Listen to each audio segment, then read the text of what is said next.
चेतन द्रव्य हो चाहे अचेतन द्रव्य हो, ये संपूर्ण द्रव्य ज्ञान के गेय हैं।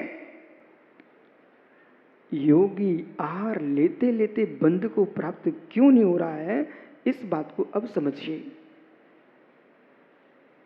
एक जीव द्रव्य को भोग्या बना करके भोग रहा है, एक जीव द्रव्य को गेय बना के देख रहा है। क्षुधा वेदनी के प्रतिकार के लिए, क्षुधा वेदनी के प्रतिकार के लिए अल्प ले असन निज हाथ में, अल्प असन अपने हाथ में ले रहे हैं, वो भी उठा के नहीं, श्रावक दे रहा है। यथा लब्ध द्रव्य, जैसा श्रावक ने दिया है वैसा लेके आ गए, जैसा श्रावक ने दिया है वैसे लेके आ गए, उसमें भी देख रहे थे। आप लोग आश्चर्य तो नहीं करोगे, असत्य तो नहीं मानोगे, तो मित समझिए। दो गए साधु के सामने, भदौरिया जी ए जैन मुनि के आहार लेने के समय के भाव दशा सुनिए। सच्चा भावलिंगी मुनि आहार लेने गया है, तपस्या करने गया है। वहां कर्म की निर्जरा हो रही थी, ऐसा समति का पालन कर रहे थे, एक भुक्ति व्रत का पालन कर रहे थे। आप तो मालूम एक दिन किसी ने 2 एकासन कर लिए तो पूरे नगर में ढिढोरा पीटता है, महाराज जी मेरा एकासन एकासन। मेरे मित्र, उन योगी ने तो जीवन पर्यंत का एक भुक्ति नियम लिया है, दूसरी बार भोजन करते ही नहीं। चाहे ग्रीष्म की तपन हो, चाहे बारिश हो, चाहे यानी ठंडी का मौसम हो, उसमें भी विघ्न आ गया तो मुस्कुरा के चले आते हैं, यानी रो के नहीं आते।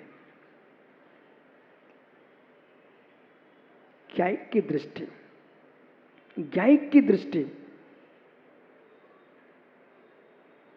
देख रहे हैं, देख रहे हैं, देख रहे हैं किसको? वेदक, वेदक बंद दिशा में बैठा देह के भीतर, वेदक, वेदक बंद दिशा में बैठा देह के भीतर। समझ में आ रहा है क्या? वेदक बंद दिशा में बैठा देह के भीतर, मतलब जो वेदन कर रहा है सारे विश्व के द्रव्यों का, वो कौन है? वेदक, आत्मा, जीव। वेदक बैठा है, वेदन कर रहा है, कहां? बंद दिशा में, देह के भीतर। देह के भीतर बैठे होने पर भी वेदक वेदक भाव का अभाव नहीं कर रहा, 2 अवस्थाओं को भेद रहा है। युवाओं, बेटा जी आज का प्रवचन समझ में आ गया, तुम्हारे पग पग में आनंद प्रारंभ हो जाएगा। ये मत सोचना कि कठिन हो रहा है। आज का उपदेश समझ में आ गया, बालको बेटा पग पग में तुमको आनंद टपकने लग जाएगा। देखिए, वेदक यानी आत्मा, ठीक? भूख लगी है, जो मैं कह रहा हूं ना वो सब आप लोग करते हो, जो मैं कह रहा हूं ना आप सब करते हो। अब सुनिए ध्यान से पंडित जी, वेदक वेद रहा है,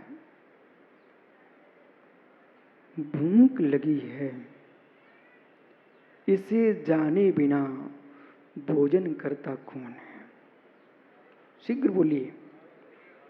वाह गजब, भूख लगी है, इसे जाने बिना भोजन करता कौन है? अच्छा है मित्र, भूख लगी है, तुरंत उठा के रोटी मत खाना आज से। भूख लगी है, भूख लगी है, इसे जाने बिना भोजन करता कौन है। भूख लगी है, इसे जानता हुआ पहले भूख को जानिए। मैं भूख का ज्ञाता हूं, मैं क्षुधा वेदनी कर्म का ज्ञाता हूं, मैं क्षुधा वेदनी कर्म का ज्ञाता हूं, मैं क्षुधा वेदनी का वेदन कर रहा हूं। जिन्होंने आगम के शब्दों को कभी सुना नहीं है, आज भिंड की रब से नबी वो दशा है कि मित्र गली गली में जब हम लोग आहारचर्या को भी निकलते हैं ना, लोग खाली नहीं मिलते हैं, वे अपने मोबाइल पर प्रवचन सुनते मिलते हैं।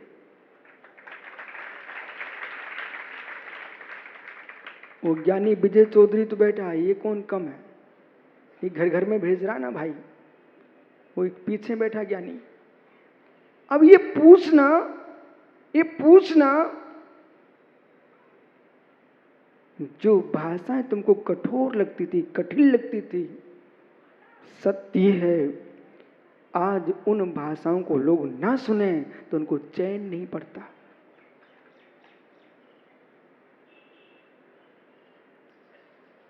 वेदक जानने वाला, वेदक जानने वाला, वेद्य जिसे जाना जा रहा है, वेदक जानने वाला, वेद्य जिसे जाना जा रहा है, वेदक अनुभव करने वाला, वेद्य अनुभव की जाने वाली वस्तु, वेदक अनुभव करने वाला, वेद्य जिससे अनुभव किया जा रहा है, और वेदन क्रिया। तीन शब्द समझना, वेद्य, वेदक और वेदन। वेद्य, वेदक, वेदन, इन तीन को जान करके जो भी जीव संसार में जिएगा, जो भी जीव मोक्ष मार्ग में जिएगा, वही विषय को समझ सकेगा। वेद, वेदक, वेदन, वेद, वेदक, वेदन। जैसे कि भूख लगी है, भूख लगी है, जो भूख लगी है ये वेद्य है, इसका वेदन कौन कर रहा है? भूख लगी है। अब समझो आत्मा को जानना बहुत कठिन नहीं है, जो विषय जिससे जाना जाता है उससे जानना चाहिए। आंखों के विषय को आंखों से जानो, कानों को विषय कानों से जानो, और ज्ञानी स्पर्श के स्पर्श से जानो, रसना के रसना से रस से ना जानो। परंतु जो इनसे न जाना जाए, मन के विषय को मन से जानो और ज्ञान के विषय को ज्ञान से जानो। उत्तम तप है ये। उत्तम तप में वही प्रवेश कर सकेगा जो वेद वेदक भाव को वेद पाएगा। अब आइए, भूख लगी है, आप सबके विषय तुम्हारे मस्तिष्क का गया, और कोई दृष्टांत देता तो हो सकता तुम्हारे मस्तिष्क में ना चढ़ता। मैं तो ये पूछ रहा हूं, रोटी उठा के कौन खाता है कि भूख को जाने बिना कौन खाता है? बोलो बोलो, समय नहीं अपने पास। भूख को जाने बिना भोजन कौन करता है? बोलो माताओं, पहले भूख होगी तब भोजन होगा। अब ज्ञानी योगी क्या करते हैं? अच्छा, अब भूख लग रही है, उसको भी जान रहे हैं, उसको भी जान रहे हैं, ज्ञान का विषय बनाया क्षुधा को। इसका उपशमन कैसे होगा? इसका उपशमन कैसे होगा? बोले आहार देने से होगा। ये क्षुधा वेदनी साधना में विघ्न कर रही है। ये क्षुधा वेदनी साधना में विघ्न कर रही है। इस जठराग्नि को बुझा करके अपनी साधना को करूंगा। मित्र इधर देखो मेरी तरफ। ज्ञानियों, बगल में आग लग जाए, बगल में आग लग जाए, आप ग्रंथ पढ़ रहे, स्वाध्याय नाम का तप कर रहे थे, तो आग जलती रहने देना चाहिए आपको कि आग से दूर चले जाने चाहिए, आग को बुझा देना चाहिए, तो तुम्हारा निर्विघ्न स्वाध्याय होगा। बराबर। और बार बार आग पर दृष्टि जा रही है तो मित्र स्वाध्याय भी नहीं हो रहा है और तुम्हारे प्राण भी जाने वाले हैं, जल जाओगे, तो जल्दी मर करके तुम कहीं बैकुंठ नहीं जा रहे। विषय को समझिए। हर वस्तु की मालूम मां, एक प्रश्न है कि कढ़ाई रखी है चूल्हे पर, तो कढ़ाई रखी चूल्हे पर, यदि आपको मावा बनाना है दूध का, तो मावा तभी बनेगा जब उचित समय पूरा हो जाएगा, और जब तक समय पूर्ण नहीं होगा तो लंबी आंच लगाने से मावा नहीं बनेगा।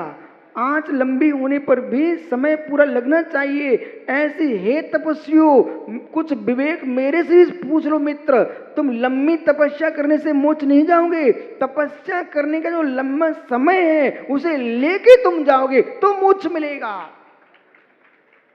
जैसे मावा बनाने के लिए लंबी आंच के साथ साथ तदनुकूल काल भी चाहिए, ऐसे तपस्या का काल भी चाहिए। और तपस्या का काल नहीं हुआ, अचानक तुमने एकदम आग लगा दी तो उबाल आएगा और पूरा दूध अग्नि में चला जाएगा, तुम कुछ नहीं कर पाओगे। ऐसे तुमने अचानक तपस्या की तो मित्र आयु क्रम क्षीण हो जाएगा, क्योंकि आहार के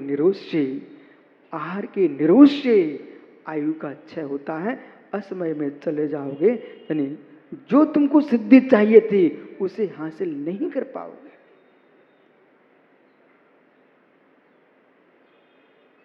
क्या योगी की दशा, भूख को बेद रहा है और कैसे ज्ञायिक भाव में जा रहा है। हम भुक्ता बन के आए ही नहीं, हम भुक्ता बन के आए नहीं। मैंने क्षुधा वेदनी का भेदन किया और ये जान लिया कि ये जठराग्नि इतनी तेज हो रही है कि मेरे भावों को संक्लेशित कर रही है।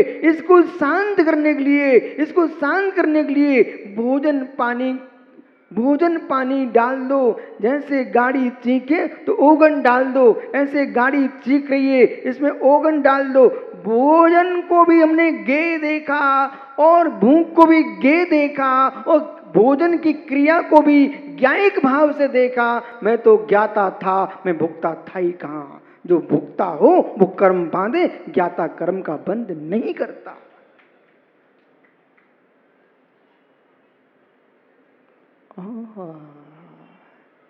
ये दृष्टि कुंद ने दी है। ऐसा कहूं, अरे ये दृष्टि त्रैकाल्य के भगवान बनने की दृष्टि है। क्या था, इसलिए आहार लेता हुआ भी साधु, समझ में आ रहा भदौरिया जी, आहार लेता हुआ भी साधु नरप सेन भैया अनशन तप कर रहा है। ऐसे योगी को कोटि कोटि प्रणाम हो, जिसने मित्र थाल के थाल देखे, थाल के थाल दिखाई। माता पता नहीं दिन भर वो यूं बनाती रहती, थाल के थाल भर भर के दिखाए, तब भी आदमी का मन मचल जाए। ओह आहार दंशने तस उयुणे ओम को उठाए साधु धुनने अवधियु आहार न हो। आहार के देखने से, उपयोग जाने से, पेट के खाली होने से, असाता वेदनी कर्म की उदीर्णा से जीव को भूख लगती है। पाप कर्म के उदय से भूख लगती है मित्र।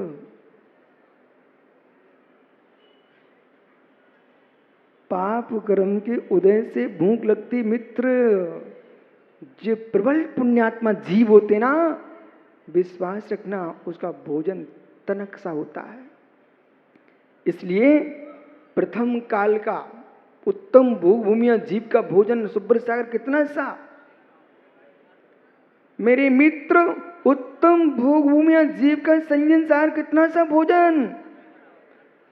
हर होती ना, हर मात्र 3 दिन के बाद 1 दिन आहार लेता है, वो भी हरड़ के बराबर। हरड़ बहेड़ा आंवला होता ना, हरड़ के बराबर। और मध्यम भोग भूमिया जीव 2 दिन के बाद आहार लेता है।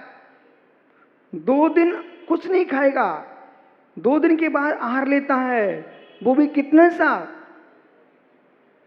बहेड़े के बराबर। काल बढ़ता गया, भोजन बढ़ता गया, और यानी जघन्य भोग भूमि का काल आया तो 1 दिन के अंतराल में आहार करता है वो भोग भूमिया जीव आंवले के बराबर। जब यानी चतुर्थ काल था, जीव एकासन करता, अधिकतर 2 बार भोजन कर ले। लेकिन ये कलयुग ऐसा आया, कलयुग ऐसा आया कि एक बार संडास में देर लग जाए, वहां कोई छोड़ने न जाए।